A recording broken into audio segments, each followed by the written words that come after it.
Morning, everyone, and welcome to another episode of Physician Heal Thyself Car Therapy. Today is Wednesday, January 21st. It is 9:47 a.m. And if you are wondering why I am making a video on a Wednesday, when I said that Wednesday would be the only days when I would not have videos, or if you have watched up until today, you may realize, or up until 2 days ago, you may realize that I don't have an episode for yesterday. I am doing this video today for two reasons. The first is because my video from yesterday was a pretty heavy one. It was about 24 to 25 minutes of me being very frustrated, very annoyed,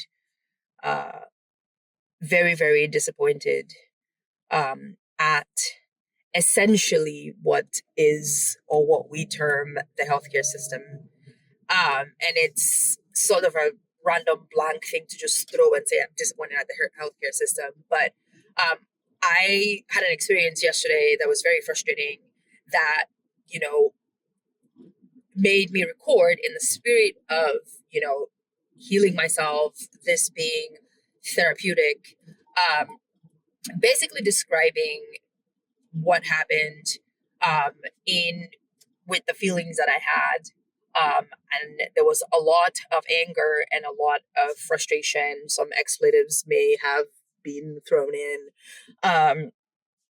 But I grew up around a lot of short-tempered people.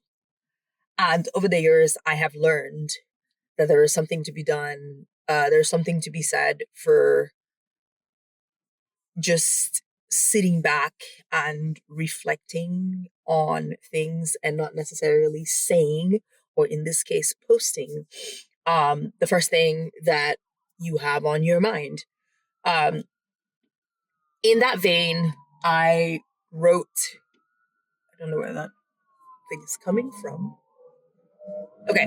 In that vein, I wrote, when I shot this episode, sorry, I got a little distracted by trying to figure out where the ambulance noises are coming from. When I shot the episode from yesterday, I was very, very unhappy. I was very, very sad. But I went back and I sat and I listened to it, and I said, maybe this isn't the best way to, there they are. Maybe this isn't the best way to pass this message along, or to say what I wanted to say. So first of all, if this is the first time you are meeting me, if this is your very first episode, hello. My name is Veronique. I am a general surgery resident. I am an active duty military captain. I am an osteopathic physician, and I am a wife to an incredibly highly esteemed husband. And I started this podcast to discuss my day-to-day in general surgery, and basically how it affects my life and the different things that I learn every day on the job. I had said that I wouldn't do a Wednesday episode because Wednesdays were basically reserved for our academics, our ground rounds, maybe depending on the service that you are, time to woosah, or do some like non surgery related / academic time things. But before I talk about what happened yesterday, I wanted to just also say that we're so very fortunate, those of us residents at Temple, to have the Dr. Ayla Stanford come speak to us at Ground Rounds today. I would say we've had a list of very, very impressive, very, experienced, well-seasoned surgeons. And for me, as a Black woman, trying to figure out what I want to do in the surgical world, I think this was a very inspirational individual to come speak with us. Dr. Ayla Stanford, this is the first time I'm meeting, I've met her, but unless you've been under a rock, and I would like to think that I'm covered by a boulder, but I know of her work, especially from social media, during the COVID-19 times, how she really turned around the COVID-19 situation with testing and vaccinations and things like that in the Philly area. And I was very grateful, to be in the presence of somebody that basically shared experiences from, I planned this by myself. I put heads together with a couple of like-minded people. We started, and basically the change came. We had to work hard and stuff like that. But it was nice to see. And for me, this is very inspirational again, because this is somebody that you can tell that, really did, walk the talk. Like, she did the work. And lately, one of her other big moves that she's making is that she's running for office. She's planning to go to DC and go continue doing this incredible work that she has been doing in the Philly area. So such an amazing way to start the day, especially because, night shift was what it was, as usual. It was very long. It was very tedious. There was, of course, the general rigmarole. My very small point of excitement today, if you would even call it that, is that we had a patient that was in a really, really unfortunate situation, just generally. And for me, I got to be able to do a bedside debridement procedure, which was extensive. A debridement is basically where you go and you take off tissue that has died, so skin or, muscles or things like that, so that you can get to healthy skin. And sometimes it's done in the operating room, but sometimes the skin is already so dead that the patient really doesn't have, an incredible amount of discomfort that you need to sedate them or anything like that. So we do it bedside. And this particular patient, unfortunately, fell into that category. They had very extensive wounds that needed to be debrided, things that needed to get checked out. I was fortunate enough to be part of the first little bedside procedure, and then they went to the operating room for the big portion of it. I also was able to have to re-engage myself in the care of a patient that I had taken care of previously in the hospital, which, I mean, usually you don't want people to come back, especially when they come back when they're worse. But every now and then it's nice to know that at 6 months of residency, I can see a patient and recognize that this is somebody that I had seen before, because we go through a lot of different people throughout our time here. So, speaking of Dr. Stanford, one of the things that when we were done, she was so gracious. She sat afterwards and signed some books and had a little bit of conversation with us. And one of the things that she mentioned in answer to a question that one of my senior residents asked was that sometimes you go through the system as a provider, as a physician, like we do.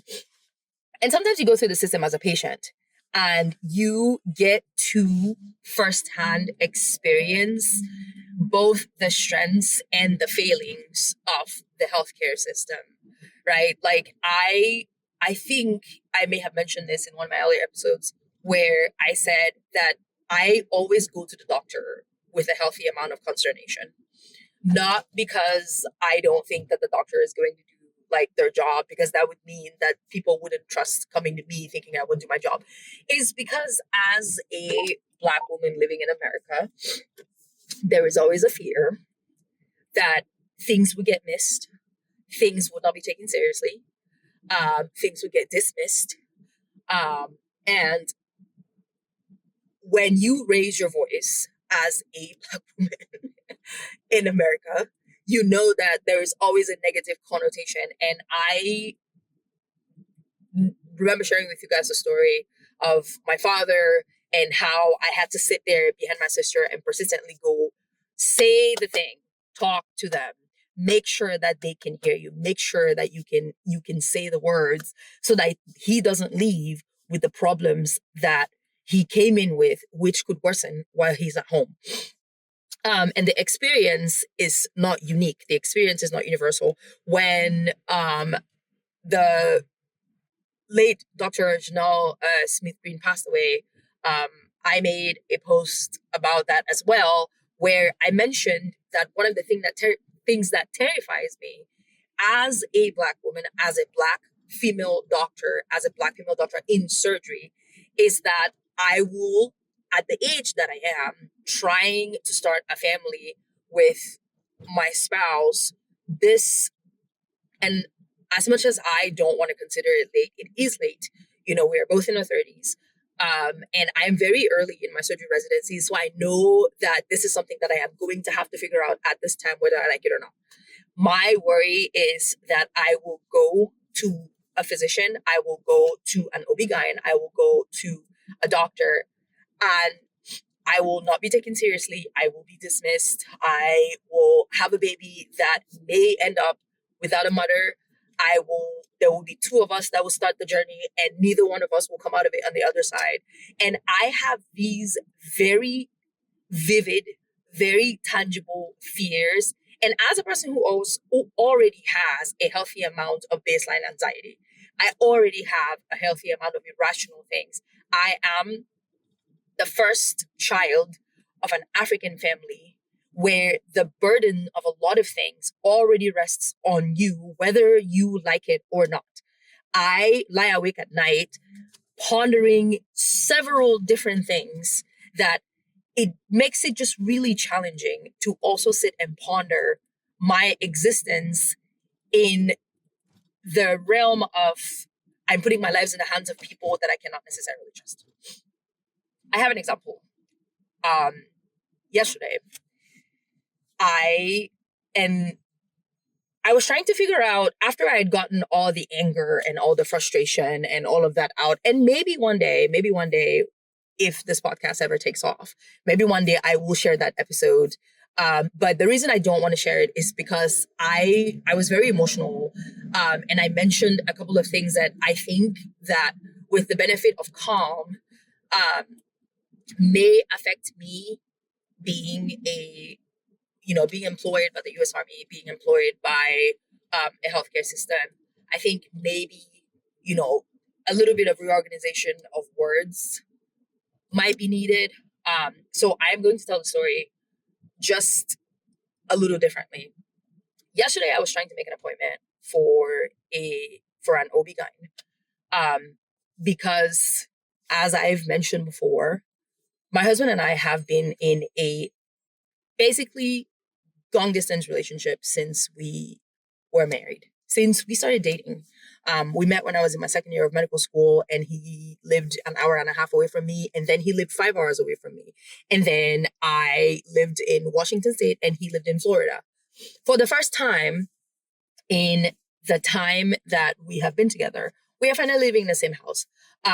We had a plan that as soon as we were married, we will attempt to start our family. The plan was that I was going to be in transition a year. It was going to be a calmer time. Maybe we can start our family then.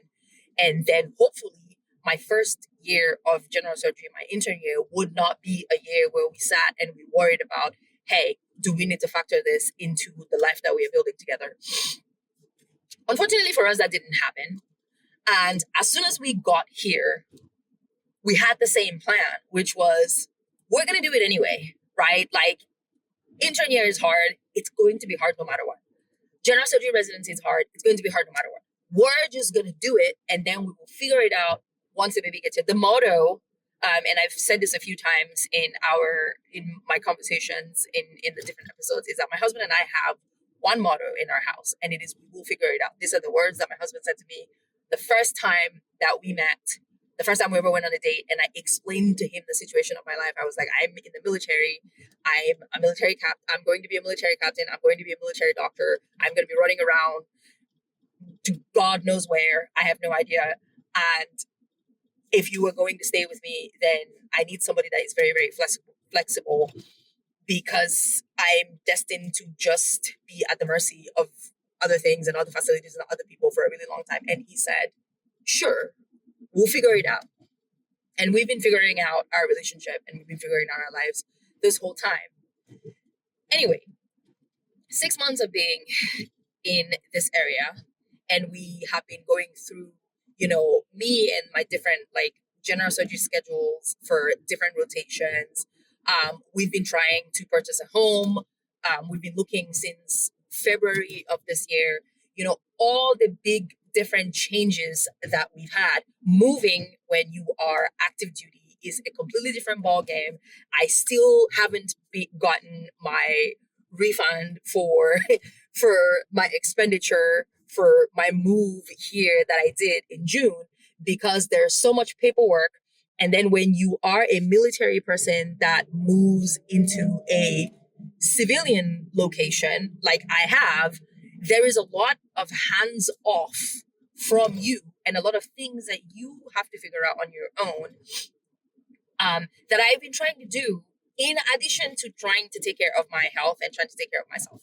So I have the military health insurance, which is called TRICARE, and I have TRICARE Prime Remote for the reason that I'm in a civilian location. The closest military hospital to me is about 50 miles away. So just for me to get a primary care physician, it took a few months, because first we were assigned to someone in New Jersey, and there was no way I would live, maybe work trying to go get a doctor's appointment in New Jersey, or that would mean that I would have to take a day off, which in residency are already few and far between, to go try to get doctor's appointments, or I would have to set up my doctor's appointments during the holidays or something like that. And I know that there's days built in for things like that in the residency subbed. Like there's always the thought of maximizing the free time that you have. So it took us a while, but we ended up finding a PCM that was closer to our home. So we went to the next step is we are trying to start a family. We need to make sure that we are optimal. We've optimized ourselves. We've optimized our health. We've done all of these things. So the next step for me was you're going to talk to your urologist and all of these things on this side, and I'm going to find an OB-GYN on this side. And then maybe we can figure out like if we are both in the space where we can start properly or we can continue, because if you've done like GYN in medical school, then you know that the time after you are a person of a certain age, when you have been trying to have a baby for a year, that's when you start looking into fertility options. And we are hitting our year mark, albeit very disjointed because of our long distance and things like that. But I was trying to get this appointment, and the first thing that happened was that the person on the other line told me that my insurance doesn't work. They told me that my insurance doesn't work, so they couldn't set up the appointment for me. And they said, "Oh, you have to call your insurance company so that they can figure it out." And I told them, I know my insurance works because I just set up an appointment with a fertility clinic literally 5 minutes ago. So I'm not entirely sure what this means. And it took quite a few minutes. It took quite a while for me to convince the person on the line to just let me call my insurance company and they can be on the phone. And then they can explain to you what I'm trying to explain to you. And that person said no.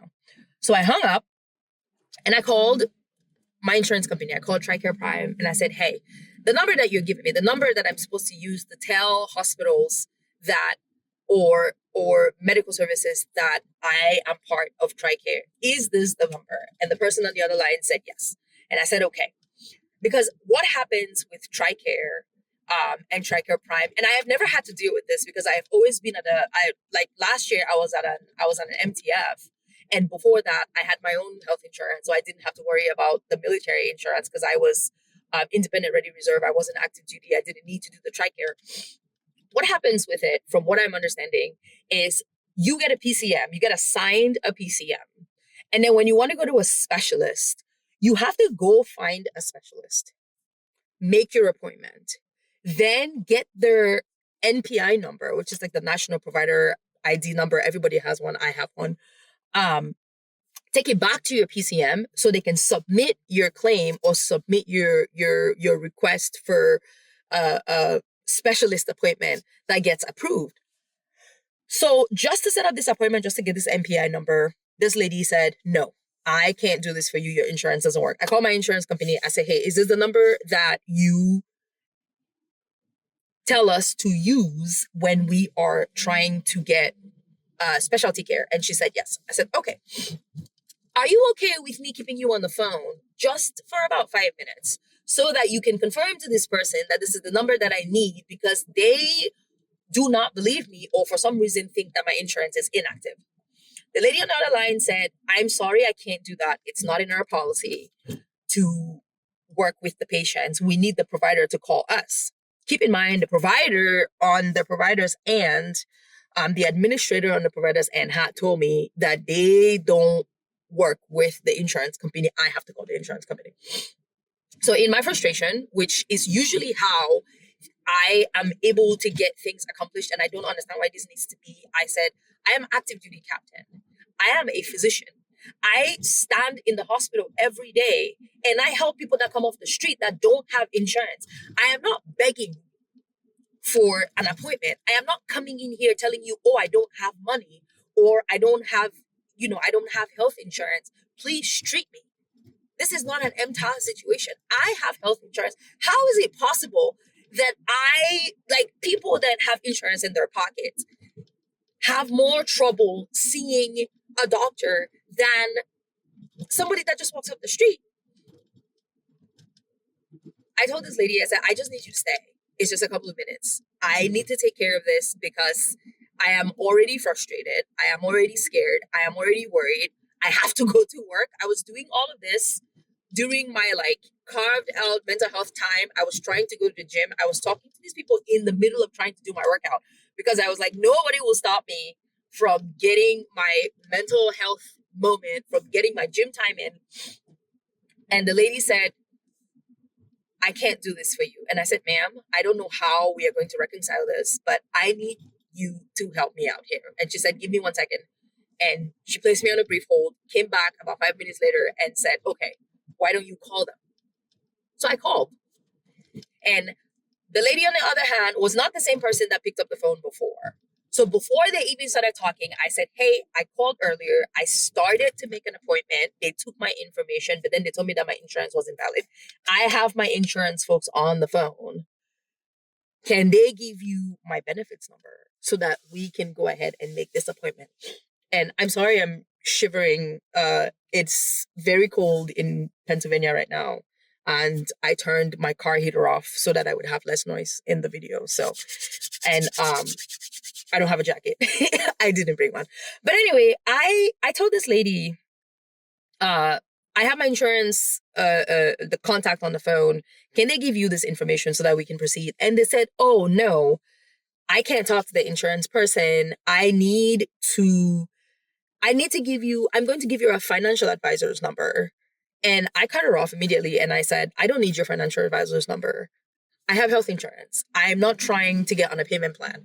I'm not trying to do anything. I don't even need to know the cost of the service, or you can't send me to a financial person without even knowing the reason why I called, without even setting up an appointment for me to try to explain to you why I called. Moreover, the lady's on the line. Can she just give you the number? And she said, sure, fine. I repeated the number. I asked the insurance contact person to confirm. They said it was the right number. And lo and behold, turns out my insurance actually did work. The person before, I think, had written down my number erroneously and had just decided not to check it at all. And I said, fine. Okay. Insurance person, thank you so much for your time. Please feel free to leave. I'm going to continue trying to get this appointment. I turned back to the administrator on the phone and I said, okay, well, now that everything has been confirmed, would you mind setting me up an appointment? And they said, do you want to schedule a physical? Or do you want to see a new OB? Like, what's the situation? And I said, well, I just want to establish myself as a new patient. They said, do you have a location? I said, I'm not picky, but these are the sites that are closer to my home that will be more convenient for me.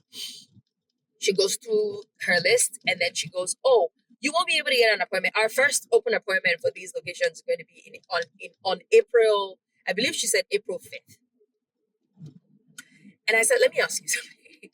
I called to get an appointment today because I have issues that I need to discuss, because I have things that I want to talk about, because I want to make sure that I am physically ready to move on to this next stage in my life. And you're telling me that it will take 3 months. The amount of time it takes for a whole trimester of pregnancy, it will take that amount of time for me to just find somebody to say, hey, your hormone levels are fine. You look great. This is totally okay. Go forth and have some babies. It will take 3 whole months. And I said, what other circumstances are there? I walk the hallways of this facility. I work here. I have health insurance. I spend my time like doing this work. How can I show up to take care of people who are ill when I can't even figure out if I'm sick? How do we expect the health of our population to be better if people can't even go to the hospital to go get themselves checked out? How do we expect our doctors to be mentally fit, to be physically healthy, if healthcare professionals cannot find time to go see other healthcare professionals to take care of themselves so that they can go back and do the job that they have dedicated themselves to doing? How is this okay? What is the system? I'm confused. And we have all these great people that are trying to do this amazing job in this system that we keep talking about that is absolutely completely broken. It is, but how do we fix it? What do we do? Do we all just fold our arms and we're just like, well, it's not my responsibility. It's not my responsibility. I'm not going to do. How? How do we want us to have better maternal birth rates or infant birth rates? How do they want us to have improved maternal mortality rates when the vessels, the people, nobody, there's no care. Nobody cares. And I get it, it's a monetary situation, it's an insurance thing, it's all of that. But where does it end? And for me personally, I was doing all of this on my way to work. You can imagine the night that I had yesterday. It was awful. It was a horrid night because I had to do all of that and still go take care of patients. I had to go into the ER and watch patients being taken care of with the effort that the surgeons I know and the residents I know and myself put into taking care of people, knowing fully well that I cannot even get an appointment to go take care of myself. It was exhausting. It was an exhausting conversation. It was a painful conversation. It was just, I was asking myself if these are things that needed to be built into like our curriculum as surgeons. But it's not just us. It's not just us. Do nurses need to do this? Do like lab technology? I'm confused. What about if this is happening to us, then what about the lay population? If people who are within the system are not getting care, are not being taken care of, if a midwife could die at the hands of other people who are supposed to be educated in taking care of that particular person, somebody who dedicated their lives into doing the exact same job, what about the rest of the people on the street? I don't understand. I was very confused. I was very annoyed. I was very sad.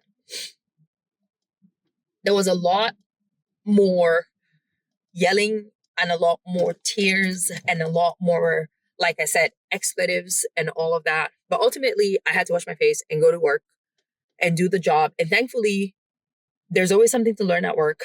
There's always something to do at work. And the day passed as quickly, as mercifully as it could have. But I am back today because I still don't have an OB-GYN appointment.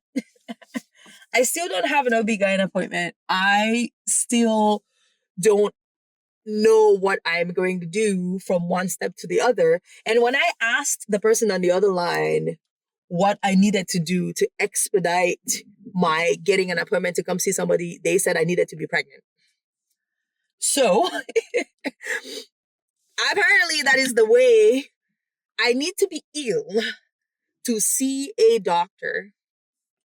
I don't think that that's how that's supposed to work. As a physician, as a person that is just very, very conscious about my physical and mental health, I don't think that the doctor needs to be the person that you see when you are sick. I think the doctor is the person that you need to see when you are well so that you have a plan for what to do when you are sick. I think that this is something, the mentality that needs to change in America. And sitting here and talking about it in my car as an intern who has like barely any knowledge of how anything works, as a person who I suppose hasn't been in America long enough to know how the broken system works, I don't know what to do. But I see today, Wednesday, and meeting someone like Dr. Stanford as a, they always talk about like cosmic interplay. I see it as some kind of cosmic interplay because this is somebody that took an idea that I am sure loads of us sit in our homes and go, oh, how can we make things better? And actually put it into practice. And her note today was her talk today, she mentioned something about how to start something where there's no blueprint. And I'm so thankful that there are people like her that exist, that give us blueprints, because some of us are dreamers and some of us are thinkers, and we just need that extra oomph to be doers. And this is a true doer.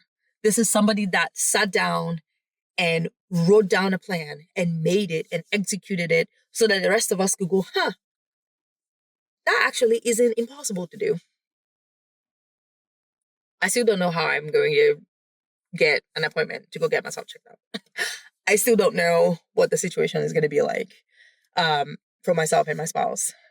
But I'm praying for a number of different things in my life right now. But one of them, tangentially, is that I am praying for the spirit of just wisdom and patience and understanding and also grit to overcome the fears that I have in doing different things, and to just wake up and charge forward and do them. Because if I don't, maybe someone else wouldn't be able to, or maybe someone else will do them.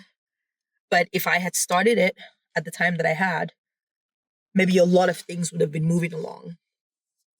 I'm very grateful for the physicians and the healthcare professionals that, inspire me every day to actually go and do the best job that I can at work. I can't really say in my community because I just got here. I don't have much of a community, but I think that within the 5 to 7 years that I would be here, the community will form. I will find a community, and hopefully good things will come out of that. And hopefully I'll be able to use whatever talents, whatever voice, whatever thing that I have to make change, especially in places that the changes has been lacking for me. This was a very long video.